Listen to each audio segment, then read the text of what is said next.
Muy buenas y bienvenidos, hijos de rock and roll. Os mando un saludo desde el Club de Slot Alicante, Costa Blanca. Mi nombre es Emanuel Torres, este es el canal Torres Slot y hoy os traigo al canal la presentación de este maravilloso BMW M6 GT3 de la casa Sideways. Si queréis verlo ya sabéis, quedaros conmigo en el ojo del huracán.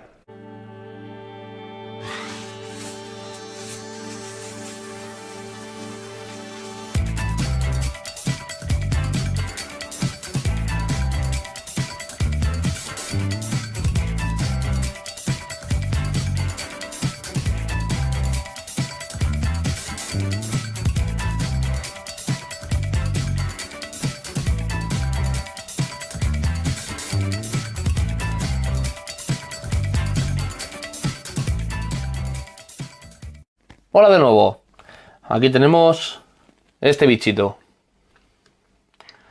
Se trata de una unidad que no ha pasado el control de calidad, pero para competir y con el pequeño descuento que hacen por ello, nos viene perfecta. Así que no nos vamos a poner tiquismiquis, ya que cuando vaya a toda velocidad no lo vamos a apreciar. Bueno, no nos vamos a centrar en esto porque no merece la pena. Aunque la decoración ya veis que es preciosa. La carrocería nos ha venido con los tornillos flojos, al igual que la cuna, lo cual nos viene muy bien para evitar deformaciones de fábrica. Ahí veis cómo se mueve la cuna y cómo no termina de estar apretada la carrocería con el chasis. La trencilla que trae el coche de origen es demasiado dura y esto va a provocar salidas de morro por los rebotes. Aconsejo cambiarla por una más blanda. En cuanto a los neumáticos, vienen montados del revés. Con darle la vuelta es suficiente, ya que si no tenemos un perfil interior más fino, más pequeño que el exterior, y eso sería una caída negativa en un coche real y tampoco nos viene bien en un coche de slot.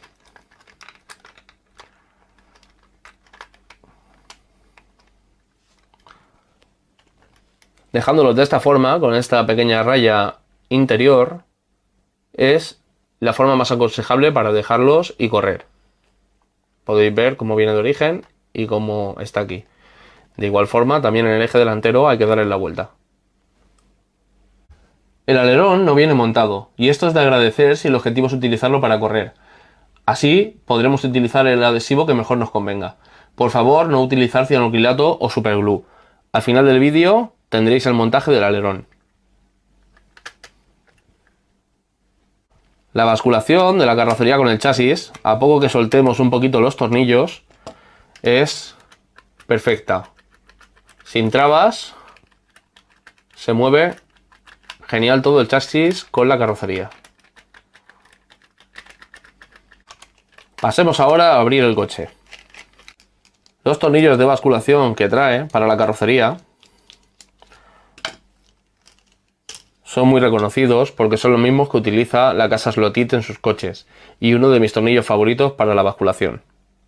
El peso de la carrocería con cockpit es de 25,377 gramos y sin cockpit 18,472 gramos, lo cual es un peso que, aunque es alto, todavía nos deja un pequeño margen colocando un Lexan para competir y que el coche tenga ciertas garantías de ser competitivo.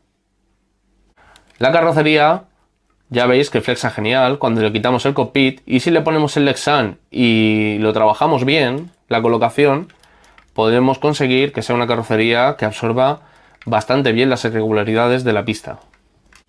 La anchura del paso de ruedas posterior es de 64,72 milímetros.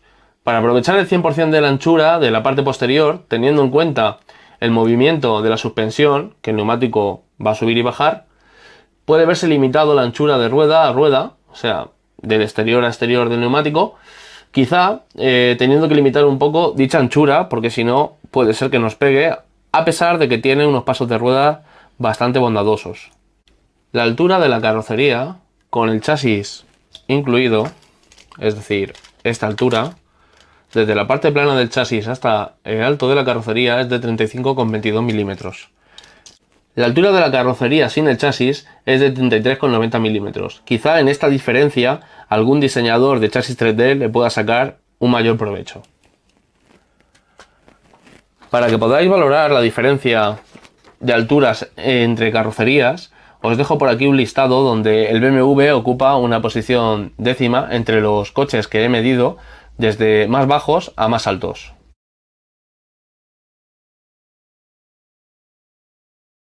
En cuanto a la mecánica del coche, tenemos un motor ya clásico naranja, que por cierto nos ha venido un poco suelto.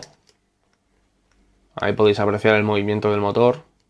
Esto con un poquito de funcionamiento se termina aflojando y puede causar estrago en la transmisión. El motor, como iba diciendo, tiene 17.000 revoluciones por minuto y 7,5 Gauss. La transmisión está confiada a un piñón de latón de 11 dientes y una corona de 28 dientes. El diámetro del piñón es 6,5 y el diámetro de la corona es 15,7. En aluminio la corona. Aparte de que puede hacer estragos, que se suelta el motor, la cuna también viene con un clásico problema ya en esta bancada, que es el movimiento del cojinete trasero derecho. No sé si va a poder apreciarse en la cámara, pero tiene una pequeña holgura en su alojamiento y que de no corregirla con adhesivo o directamente, yo lo que aconsejo es montar un Combi Plus, aunque también pegado, porque estos cojinetes tienen un labio muy pequeño que toca el eje y acentúa el desgaste más rápidamente. Si no se corrige, también va a causar daños en la transmisión. Por otro lado, el motor viene solo con un tornillo de 1,5 de cabeza de Allen, que recomiendo sustituir porque no es un destornillador que se use muy habitualmente, pero es que además solo viene con un tornillo, por lo cual aconsejo al sustituirlo poner los dos y usar fijador de roscas para evitar que el motor se suelte. Esta transmisión, donde los materiales son metálicos tanto del piñón como de la corona, es una de las pocas transmisiones que aconsejo engrasar encarecidamente. La batalla desde el soporte de la guía al eje trasero es de 104,40 milímetros, la más larga que haya visto yo en un GT. Esto le va a conferir al coche mayor estabilidad al salir de curva y un comportamiento dinámico bastante mejor. Si bien le puede costar al coche trazar algunos quesitos o curvas muy cerradas. En cuanto al eje, tenemos una longitud insuficiente que, colocado a ras en el extremo de las llantas, nos deja una longitud total de exterior a exterior de la rueda de 62,33 milímetros, lo cual le faltaría aproximadamente unos 2 milímetros en caso de que las ruedas traseras se pudieran enrasar perfectamente con la carrocería.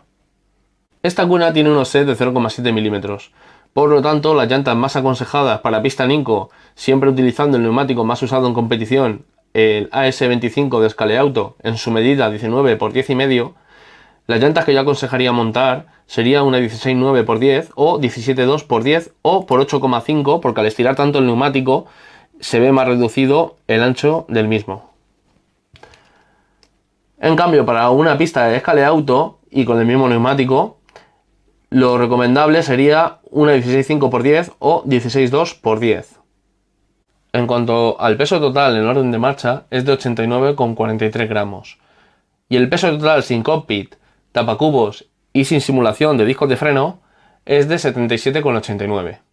En cuanto al eje delantero, no viene ajustado. Podéis ver que esta rueda está más baja que esta de aquí. Y para ello os dejo link por aquí si queréis ajustarlo. Igualmente aconsejo, ya que el eje delantero es demasiado pesado, poner uno más ligero, llantas y eje. Así el coche ganará en agilidad.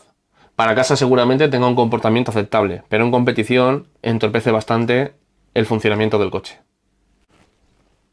Por otro lado, en el momento que vayáis a pasar a un neumático de más prestaciones a la hora de competir, aconsejo encarecidamente que quitéis las llantas Air System, ya que este diseño viene bastante mal para una pista de plástico.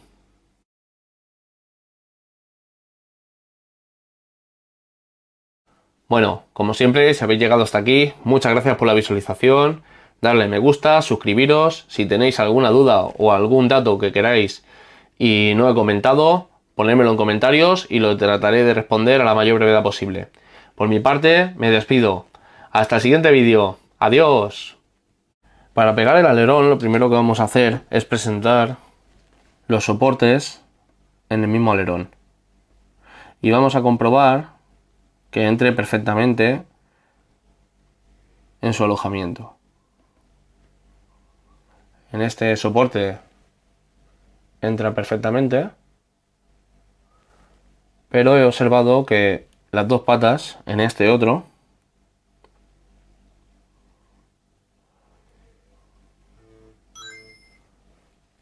no terminan de entrar donde tienen que entrar. No sé si se puede apreciar en la cámara, pero dejan un pequeño espacio de luz.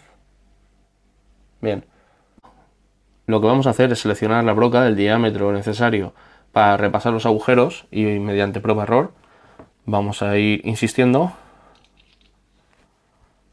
hasta que lo obtengamos. Esta broca es de 1 milímetro y para repasar los agujeros de abajo nos vale. Sin hacer mucha fuerza.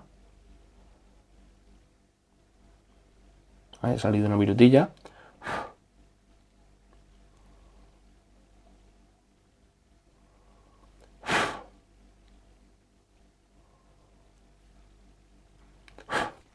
Vamos a intentar introducirlo ahora.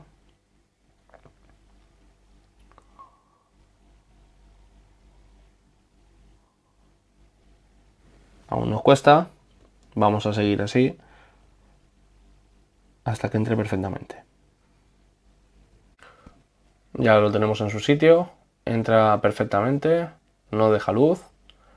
Así que ahora vamos a pegar los soportes en el coche. Para ello vamos a utilizar B7000. Vamos a darle en el interior de la carrocería. Ahí está. Así. Vamos a coger los soportes. Lo vamos a llevar al sitio. Vamos a asegurarnos de que cogen una posición buena. Y en el momento que esté en su sitio, sacamos un poquito nada más para traer adhesivo hacia afuera y lo volvemos a introducir.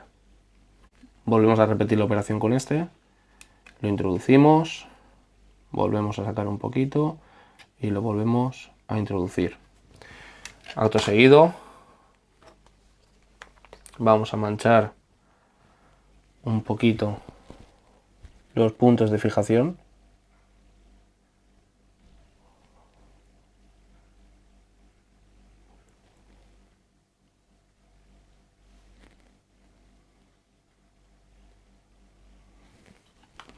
Y mediante esta forma vamos a fijar el alerón en su sitio.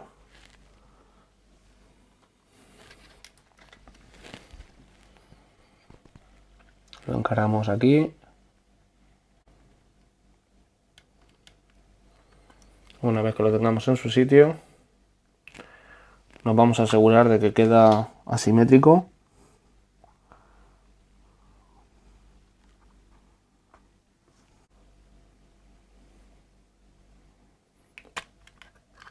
Y este es el resultado. No os preocupéis si queda algún resto de pegamento, como aquí en este caso. Luego lo podemos retirar cuando seque.